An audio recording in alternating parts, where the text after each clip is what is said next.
serta mencurahkan rahmat dan maghfirahnya untuk kita semua. Amin ya rabbal alamin.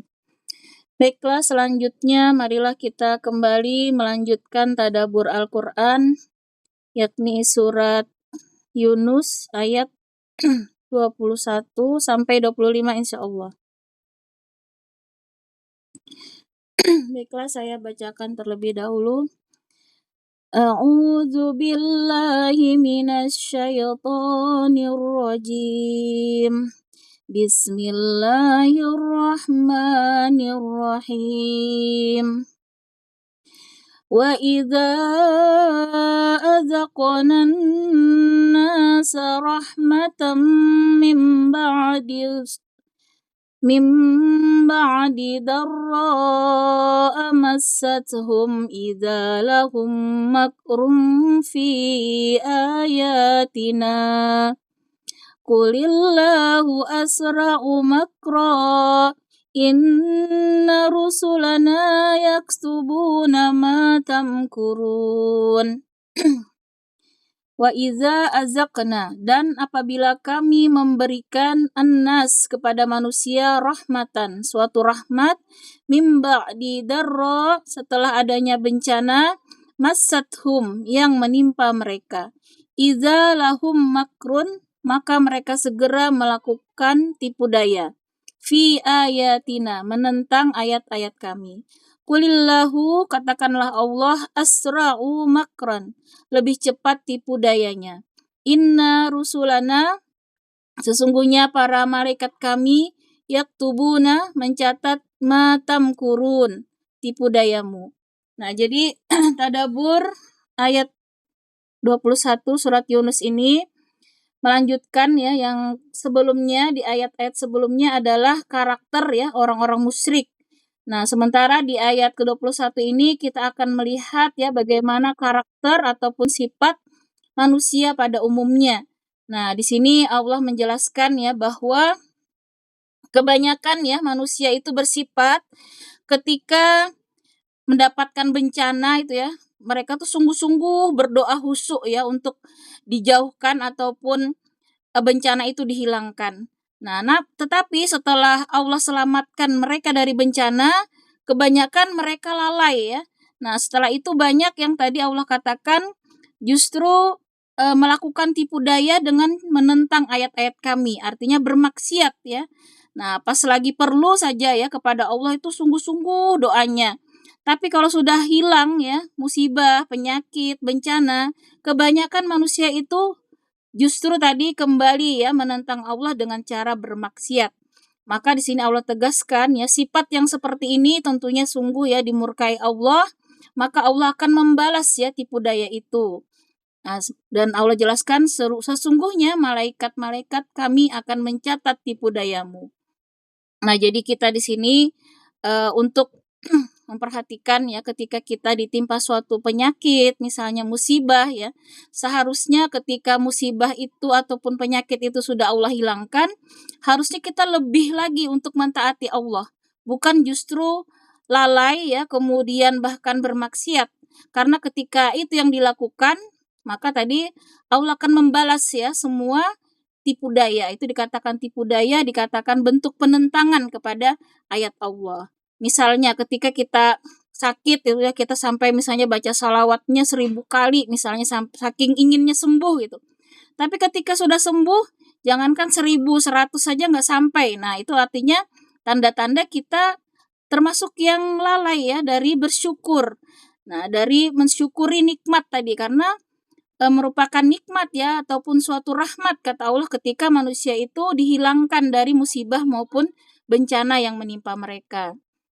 Nah, karena itu kita di sini diingatkan ya, baik dalam kondisi susah, kondisi senang, harusnya kita tetap ya untuk mentaati Allah dengan kesungguhan, tidak berkurang ya taat kita kepada Allah. Justru ketika kita dihilangkan dari bencana maupun penyakit maupun musibah, harusnya kita lebih lagi mensyukuri dengan lebih mendekatkan diri kepada Allah, lebih maksimal lagi dan lebih baik lagi ya ibadah-ibadah kita. Nah, itu dari ayat yang ke-21.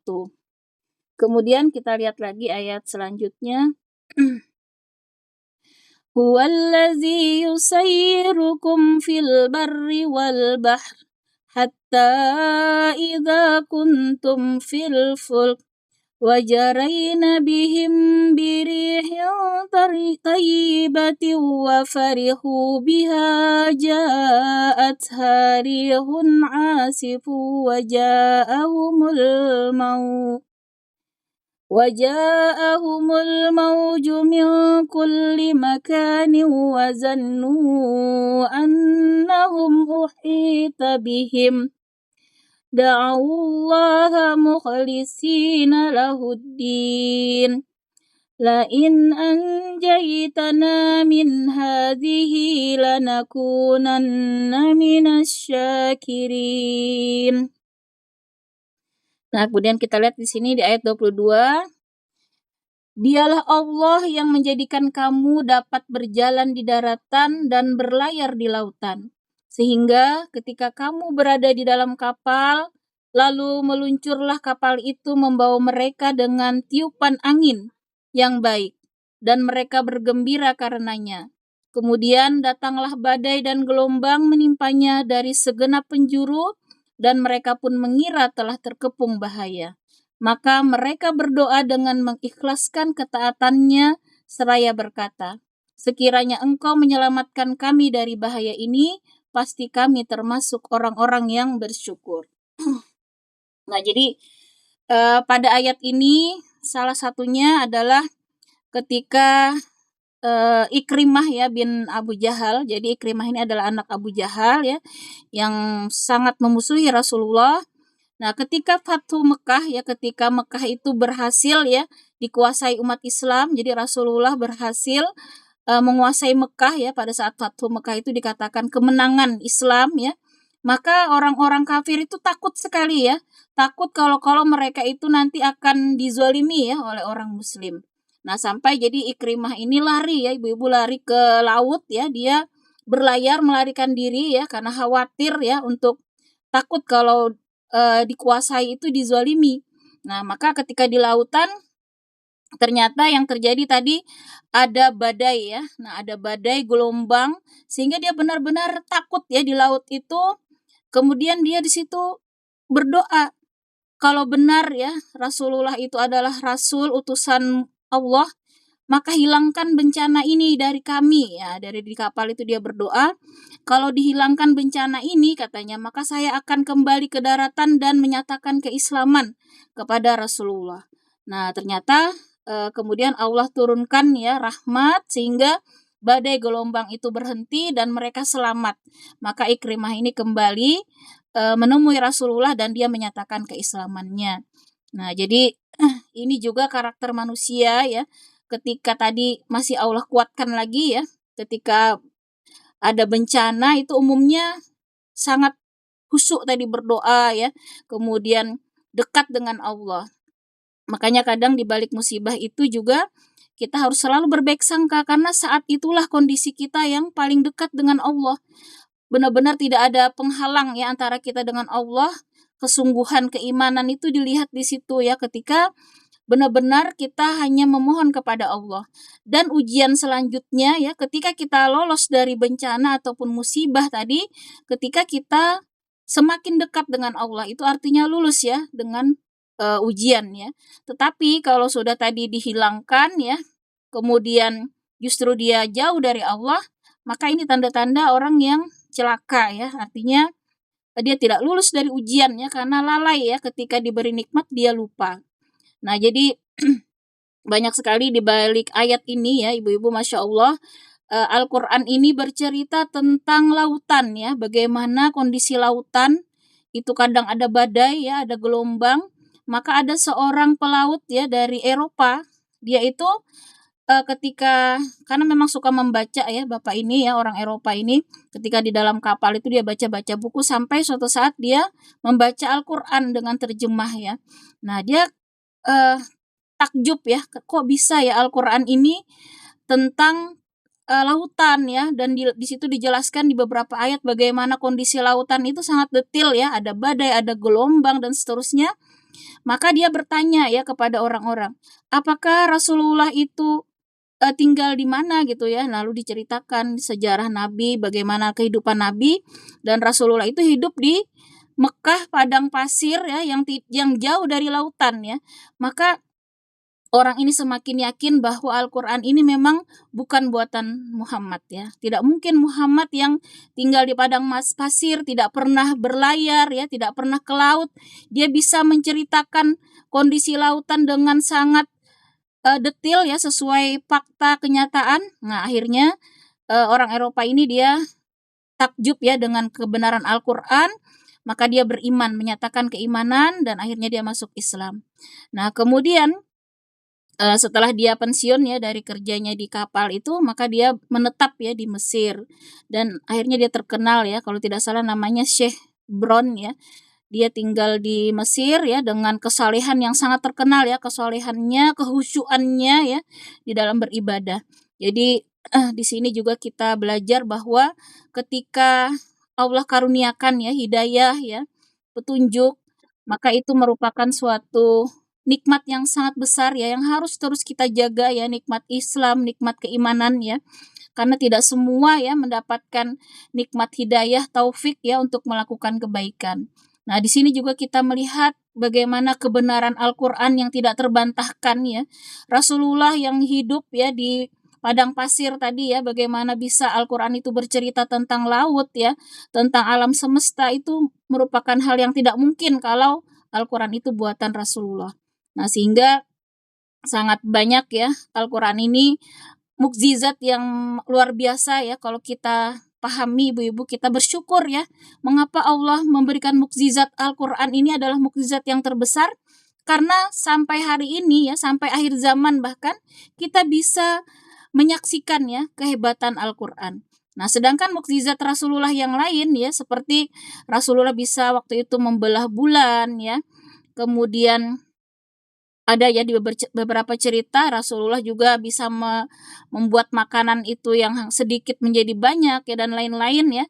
Maupun seperti mukjizat Rasul yang sebelumnya ya, misalnya Nabi Nuh ya, bisa berlayar ya selamat membuat kapal begitu, atau Nabi Musa yang mempunyai tongkat yang benar-benar menjadi ular bisa membelah lautan ya. Nah, kalau mukjizat rasul-rasul sebelumnya itu kan hanya bisa disaksikan ya oleh orang-orang yang hidup pada zaman itu. Begitu juga mukjizat Nabi yang lainnya ya, mukjizat Nabi Muhammad yang lain itu hanya bisa disaksikan orang-orang muslim ya khususnya, maupun orang kafir yang hidup bersama Rasulullah. Tapi Al-Quran ini Masya Allah ya, Al-Quran inilah mukjizat terbesar, di rahasia di balik ya mukjizat Al-Quran ini.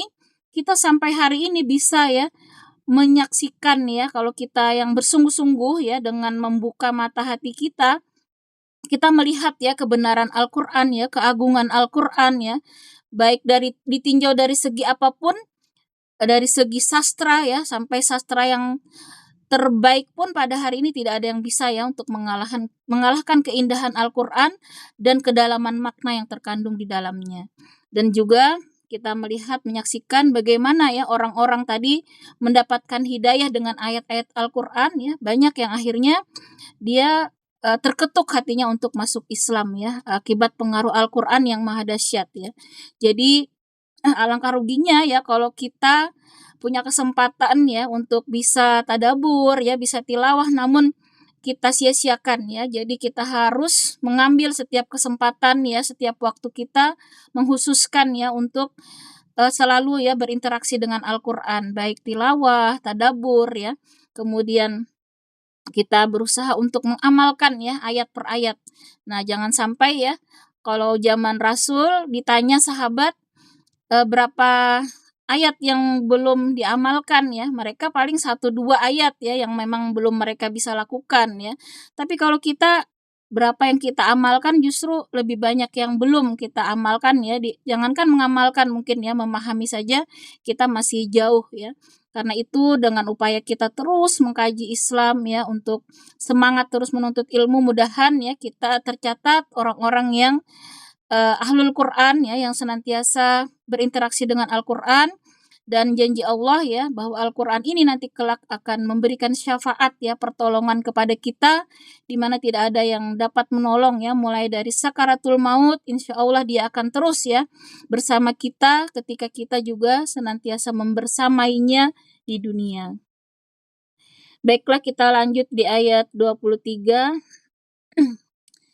Falamma anjahum idahum yabghuna fil ardi bighairil haqq.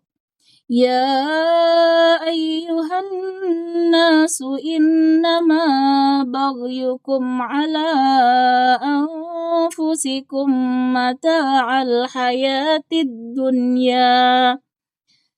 ثم إلينا مرجعكم فننبئكم بما كنتم تعملون. Namun ketika Allah menyelamatkan mereka, seketika itu mereka berbuat kezaliman di muka bumi tanpa alasan yang benar. Wahai manusia, sesungguhnya bahaya kezalimanmu akan menimpa dirimu sendiri. Itu hanya kenikmatan hidup duniawi. Kemudian kepada kamilah kembalimu, lalu kami akan kabarkan kepadamu apa yang selama ini kamu kerjakan. Nah, jadi kita di sini diperintahkan Allah untuk berhati-hati ya. Jangan sampai tadi ketika kita sudah dibebaskan dari penyakit, kemudian dari musibah, diselamatkan dari segala macam bencana, kemudian kita lalai ya untuk bersyukur, lalai untuk berbuat ketaatan, justru berbuat kezaliman, maka itu kezaliman itu kata Allah akan menimpa dirimu sendiri. Nah, jadi bahkan ya kezaliman ini akibat perbuatan kita itu di dunia sudah akan Allah berikan azab ya, balasan. Apalagi nanti di akhirat. Jadi hati-hati sekali ya berbuat kezaliman di muka bumi ini, semua akan Allah balas ya, bahkan sebelum di akhirat, di dunia pun sudah akan Allah balas ya. Nah, di antara kezaliman ya misalnya ya ketika kita menggunakan ya mata, telinga, tangan kita ya untuk bermaksiat ya, ataupun misalnya kalau sekarang itu ya korupsi ya, atau misalnya mengeksplorasi hutan ya tidak terkendali sehingga menyebabkan ya banjir dan lain-lain ya. Artinya menzalimi orang lain ya, ataupun perbuatan yang lain ya, seperti yang kadang kita anggap kecil ya, ghibah ya, ataupun misalnya menyakiti orang lain dan seterusnya ya, maka kita harus segera bertobat tentunya ya, karena kita itu memang tidak pernah luput ya dari salah, karena satu-satunya pintu ya yang terus Allah buka, Masya Allah ya, adalah pintu taubat. Nah, karena itu kita jangan pernah berputus asa dan kita harus senantiasa berusaha ya untuk kembali ya, setiap kita lalai, lupa, jangan pernah kita diam ya untuk menunda tobat. Nah, di sini kezaliman ini harus hati-hati sekali ya. Sekarang orang sangat menggampangkan ya membunuh ya, nauzubillah min zalik ya. Sekarang ini kok mudah sekali orang-orang ya, baru kesalahan sedikit sudah berkomentar misalnya di medsos ya, itu kan jejak digital yang membuat orang lain malu ya, sampai keluarganya malu misalnya akibat gosip dan seterusnya. Nah, ini hati-hati ya, karena kata Allah peringatkan ya bahwa kenikmatan duniawi itu, nah itu hanyalah sementara ya. Nah, dan sungguh kalau dibandingkan dengan akhirat ya, dunia itu ibarat kalau kita mencelupkan benang ya ke lautan, maka setetes air yang kita tarik ya dari benang itu ketika kita angkat ya, menetes airnya, itulah dunia. Itulah seluruh kenikmatan dunia. Sementara seluruh air di laut, di sungai, di danau ya, yang tersisa itu adalah akhirat. Nah, karena itu bahwa dunia ini sangat tidak berarti ya di sisi Allah ya. Dan jangan sampai kita tertipu ya karena ingin dunia tadi ya, demi misalnya mendapat pujian ya dan seterusnya, akhirnya kita memburukan yang lain ya. Nah, kadang orang bisa jadi ya untuk berbisnis misalnya demi dia sukses akhirnya memburukan yang lain. Nah, itu salah satu ya bentuk kezaliman yang harus kita jauhi. Jadi melakukan apapun maka kita harus belajar ilmunya ya, bagaimana Rasulullah berdagang, bagaimana Rasulullah menjadi kepala keluarga, bagaimana Rasulullah berumah tangga, berpolitik ya, bernegara, semua ya sudah Rasulullah contohkan, dan teladan terbaik yang Allah jamin ya kebenarannya, kebaikannya, husnul khuluq ya, akhlak terbaik itu adalah Rasulullah. Nah, jadi di sini kemudian Allah tegaskan bahwa semua yang kita kerjakan itu akan dikabarkan ya. Jadi ketika kita di yaumil hisab nanti itu semua akan berkata-kata sendiri ya. Tangan kita berbicara sendiri, mulut kita bicara sendiri ya, kaki pernah ngapain, mata pernah ngapain, semua itu akan berbicara dengan sendirinya. Jadi kita tidak bisa lagi berbohong ya, semua akan berkata jujur ya. Nah, karena itu kita jagalah ya tubuh kita ini, mata kita, telinga kita ya, untuk tidak berbuat kezaliman yaitu maksiat ya. Kemudian di ayat selanjutnya, ayat 24, Innama masalul hayatid dunya kama in anzalnahu minas sama'i fakhtalata bihi nabatul ard مما يأكل الناس والأنعام حتى إذا أخذت الأرض زخرفها وزينت وظن أهلها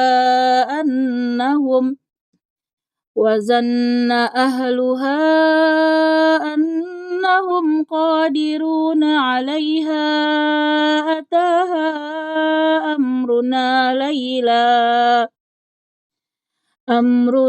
ليلا أو نهارا فجعلناها حصيدا كأن لم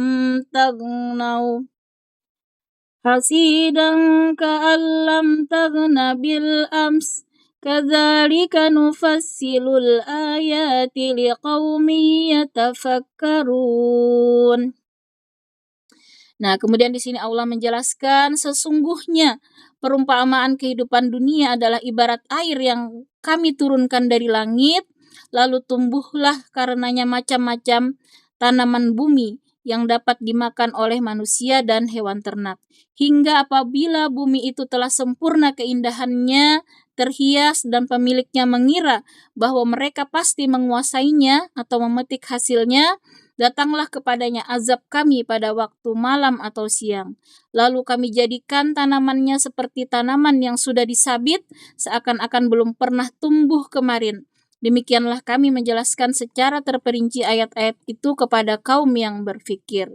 Nah, jadi kita hati-hati ya, dunia ini jangan sampai tadi membuat kita sombong ya. Kadang ya orang-orang ada yang merasa misalnya ya punya usaha yang sukses, lalu dia merasa dia hebat gitu ya, hebat berbisnis. Nah, jadi dia menganggap bisnisnya sukses karena kecerdasan dia. Nah, seperti Qarun ya. Qarun itu menganggap dirinya sangat hebat ya, sehingga dia bisa mempunyai kekayaan yang sangat banyak ya. Dia merasa dialah yang hebat ya. Nah, dia melupakan bahwa semua yang dia miliki adalah karena karunia Allah. Nah, jadi seperti itu ya, ketika ibaratnya tadi bertanam ya, dia merasa sudah punya ilmu pertanian yang hebat, maka dia menyangka nanti akan bisa memetik hasilnya dengan perhitungan yang matang ya. Oh, ini nanti hasilnya sekian-sekian gitu ya. Nah, maka kata Allah, hati-hati. Gampang saja bagi Allah ya, kemudian Allah bisa saja menurunkan azab ya, karena tadi kesombongan ya, sombong ya kalau merasa kemampuan dia.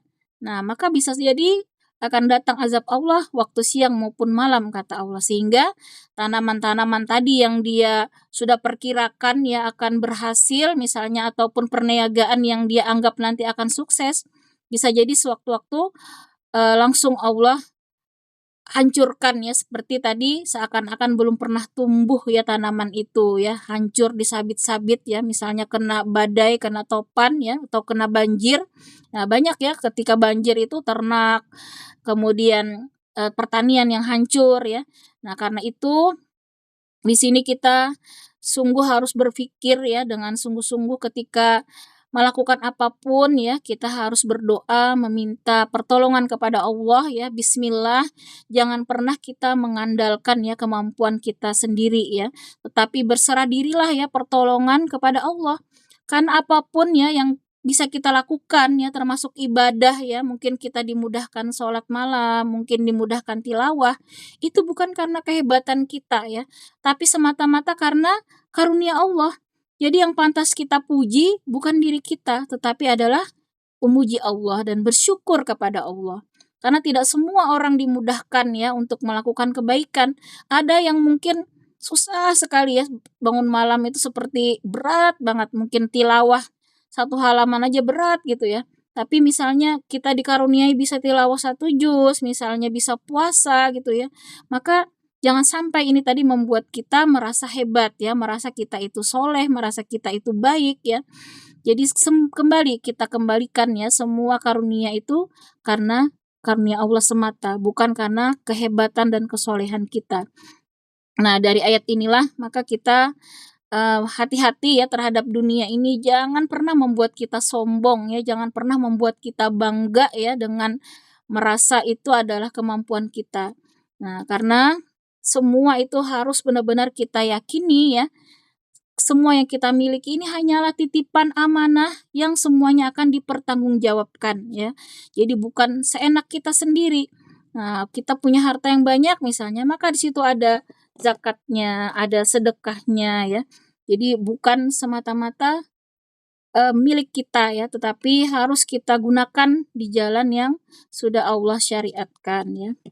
Nah, kemudian di ayat terakhir ya, wallahu yad'u ila daris salam wa yahdi man yasha'u ila siratim mustaqim. Wallahu dan Allah yad'u menyeru manusia ila daris salam ke darussalam atau surga. Wa yahdi dan memberikan petunjuk man yasha'u kepada orang yang dia kehendaki ila siratim mustaqim ke jalan yang lurus. Nah, jadi di sini kita memahami bahwa Allah menegaskan ya, Allah itu tidak pernah ya menginginkan kita ke neraka.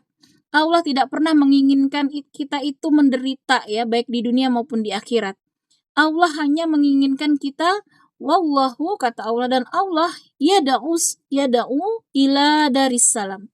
Allah tuh hanya menginginkan manusia itu ke dalam surga, keselamatan. Jadi assalam itu keselamatan, kebahagiaan ya. Yang Allah inginkan kita itu selamat, bahagia dunia akhirat. Nah, tetapi bagaimana syaratnya? Yaitu wayahdi mayyasha. Jadi kita harus mengikuti petunjuk ya ila siratim mustaqim. Nah, jadi ketika kita sholat ya ihdinas siratal mustaqim, itu benar-benar kita hayati ya, kita benar-benar di situ memohon untuk senantiasa diberikan petunjuk ya untuk ke jalan yang lurus. Nah, karena kalau bukan tadi hidayah Allah ya, karena hidayah ini tidak semuanya ya, ternyata di sini Allah kehendaki ya bagi orang-orang yang memang mau membuka dirinya, membuka hatinya ya untuk mengikuti petunjuk Allah. Tapi bagi orang yang menutup hatinya ya, tidak mau membuka ya pintu hatinya, maka Allah juga akan tutup. Nah, jadi ibaratnya kita ini ya punya gelas ya, kalau kita memang mau dikasih Allah hidayah, ya kita harus buka gelasnya. Nah, sekarang sudah banyak ya majelis-majelis taklim ilmu ya untuk mencari ilmu, ya kita harus ikuti ya, harus sabar menuntut ilmu. Kalau kita memang menutup diri ya, tidak mau menuntut ilmu, tidak mau belajar, ya itulah berarti memang kita sendiri yang tidak menghendaki petunjuk. Karena Allah tegaskan ya, segala keburukan yang menimpa kita ya, penyakit, musibah, jangan pernah kata Allah itu dinisbatkan kepada Allah. Karena semua musibah ya di dalam Asy-Syura ayat 30, Allah tegaskan semua musibah, mara bahaya, penyakit ya yang kita derita itu karena dosa kamu kata Allah ya, bukan karena Allah zalim, bukan karena Allah itu tidak sayang ya. Allah menjamin dirinya Ar-Rahman Ar-Rahim, yang Maha Rahman, Maha Rahim, Maha Adil, sehingga segala keburukan yang kita alami itu adalah bentuk ya kasih sayang Allah dalam rangka menghapuskan dosa-dosa kita yang lalai kita taubati. Nah, makanya kalau kita ya, manusia ini umumnya ya, kalau kita mendapatkan musibah, penyakit, itu adalah berupa pengguguran dosa ya kalau kita mau sabar ya.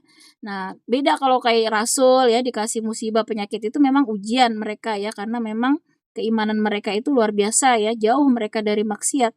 Nah, kalau kita jangan buru-buru sibuk ya, kalau penyakit kadang sibuk menyalahkan ini itu harusnya segera kita lakukan. Pertama kali adalah kita bawa sholat ya, memohon kepada Allah dengan sabar dan sholat kata Allah itulah penolong kita yang sebenarnya ya, yang akan menyelesaikan masalah kita. Karena Allah berjanji keimanan dan ketakwaan itulah yang akan memberikan solusi ya segala permasalahan kita ya. Nah, jadi di sini hendaknya kita pahami ya, betapa Allah hanya menyeru ya kepada keselamatan, assalam, darussalam. Allah ingin semuanya itu masuk surga. Nah, maka dari itu satu-satunya ya kita ini umat yang ditangguhkan ya azabnya ya, tidak seperti umat terdahulu ya. Umat terdahulu itu ketika mereka menolak kebenaran langsung ya, umat Nabi Nuh langsung ditenggelamkan ya. Kemudian kaum Nabi Lut misalnya langsung juga mendapat azab habis ya, tapi kita Masya Allah ya kasih sayang Allah berkat salah satunya ya, karena Rasulullah itu luar biasa juga ya, penghulu para nabi ya, maka kita mendapat keistimewaan ya, ditangguhkan ya, diberi kesempatan terus untuk bertobat dan pintu tobat tidak akan ditutup ya sampai ajal kita ditenggorokan ya, sampai memang kiamat ya, sehingga semua kesalahan yang sebelumnya jangan membuat kita terus menumpuk kesalahan, tapi salah satu keyakinan kita bahwa Allah Maha Pengampun ya Rahman ya Rahim ya Ghafur ya. Maka kita yakini betapa cintanya Allah, Allah hanya menyeru kita ke dalam surga Darussalam tadi ya. Darussalam itu keselamatan di mana di surga itu tidak ada lagi kata-kata yang buruk ya, tidak ada kata-kata yang menyakitkan, yang ada hanya kata-kata yang indah ya, zikir, kemudian kata-kata yang baik ya, dan kesenangan, tidak ada lagi penyakit, tidak ada lagi kesusahan ya, hanya ada kebahagiaan. Nah, itulah Allah ingatkan, itulah tujuan kita ya, hidup di dunia untuk kembali nanti ke kampung halaman kita yaitu surga. Nah, karena memang dulu Nabi Adam ya, nenek moyang kita berasal dari surga. Jangan sampai ya kita sudah diberikan petunjuk ya oleh Allah, tapi kita tidak mau. Nah, makanya Allah turunkan ya bagaimana Rasul dari zaman dulu itu untuk menuntun kita tadi ya supaya kembali ke kampung halaman. Nih ibaratnya kita mau pulang kampung nih, sudah dikasih tour guide-nya ya, tapi kita nggak mau ngikutin ya salah kita berarti ya karena Allah sudah berikan tuntunan. Nah, kemudian yang harus kita ingat juga kembali bahwa keistimewaan kita ya manusia, kita ini diciptakan ya Nabi Adam itu dari tanah ya, di mana sifat tanah itu ya harusnya dia merendah begitu ya, betapa tanah itu kan luar biasa ya, bisa memberikan banyak manfaat ya kalau ditanami ya, kemudian dan seterusnya. Maka harusnya kita menjadi manusia terbaik itu yang bisa memberikan manfaat ya, menebar manfaat. Kemudian sisi lain lagi dari manusia itu kita ditiupkan ruh. Nah, ruh inilah yang bisa mengangkat derajat kita sampai bahkan melebihi malaikat ya. Jadi keutamaan manusia ini kita diberi nafsu tapi kita punya ruh ya. Ruh dari ilahi, dari Allah ya ditiupkan ya. Nah, inilah yang bisa kalau kita maksimalkan ya potensi kita untuk mentaati Allah ini, maka kedudukan kita bisa bahkan melebihi malaikat ya. Nah, jadi jangan sampai salah karena tubuh kita ini diciptakan dari dua ya, yaitu jasmani dan ruhani. Ya, ruh ini tadi ya, jasad dan ruh. Maka diibaratkan oleh ulama ya, jasad kita ini ibarat ada seorang penunggang kuda ya. Maka kuda itulah ibaratnya jasad dan penunggang kuda itu ibaratnya ruh. Nah, jadi harusnya jasad kita ini mengikuti ruh. Jangan sampai kebalik ya. Demi memenuhi jasad kita melalaikan ruh. Nah, ruh kita ini makanannya yaitu ilmu, amal, ya ibadah, itulah makanan ruh. Bahkan makanan ruh ini lebih penting daripada makanan jasad. Kalau jasad kita makan 3 kali sehari udah cukup ya, udah bisa sehat lah kita kalau makan 3 kali sehari. Tapi kalau ruh, ini dari kita bangun tidur sampai kita tidur lagi, kita perlu terus ya iman ada di dalam dada kita, harus terus ada ilmu. Karena kalau sampai sudah iman hilang sedetik saja ya, sebentar saja kita lalai, maka itu iblis ya akan menguasai kita, setan yang menguasai kita. Makanya kita kadang heran ya kok bisa gitu ya ada anak membunuh orang tua gitu ya, ada suami memutilasi istri dan seterusnya.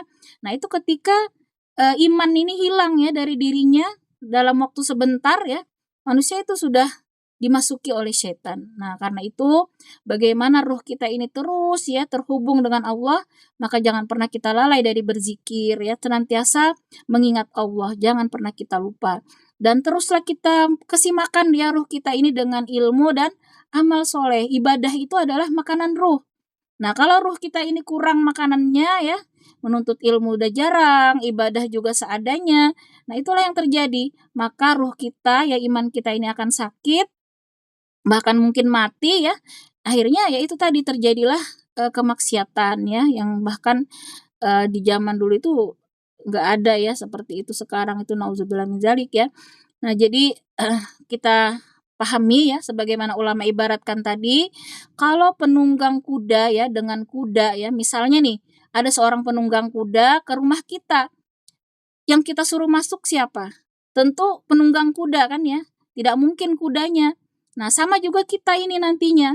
Jasad kita ini kan ditinggal ya, ditinggal di kubur ya, dimakan ulat dan seterusnya.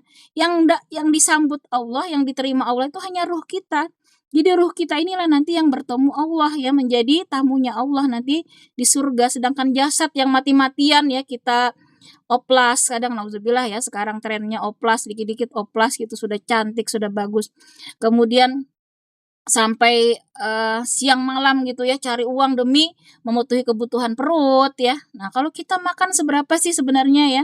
Jasad itu nggak banyak. Makan 3 kali itu udah kenyang gitu ya. Kok orang sampai gitu ya mati-matian cari uang misalnya sampai melalaikan ibadah, melalaikan menuntut ilmu. Nah, inilah yang salah ya. Jadi dia sibuk ya mengurusi jasad dan lalai memenuhi haknya ruh.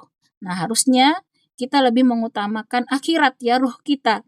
Karena Allah menyatakan ya ketika kita mengejar akhirat, dunia itu justru akan mengejar kita. Dan karena dunia itu semua udah Allah jamin ya, rezeki itu sudah dijamin ya. Makanya kita janganlah membuang-buang energi ya demi jasad kita, demi dunia ya. Ya tadi ayat ini memang menegaskan ya betapa dunia itu jangan sampai melalaikan kita ya dari kebutuhan rohani kita ya, yaitu beribadah ya kepada Allah. Nah, demikianlah ayat ini, mudah-mudahan, kembali ya untuk iman kita ya, supaya kita lebih fokus lagi dengan tujuan kita diciptakan, "Wa ma khalaqtul jinna wal insa illa liya'budun," kata Allah, bahwa kita diciptakan ini tiada lain adalah untuk beribadah. Nah, jangan sampai justru kita sibuk ya memenuhi kebutuhan jasad dan melalaikan ya tugas kita sebagai hamba Allah. Walau alam bisawab, demikian ummahat fillah kajian tadabur kita, segala benarnya datangnya dari Allah dan segala khilaf saya memohon ampun kepada Allah dan juga meminta maaf ya kepada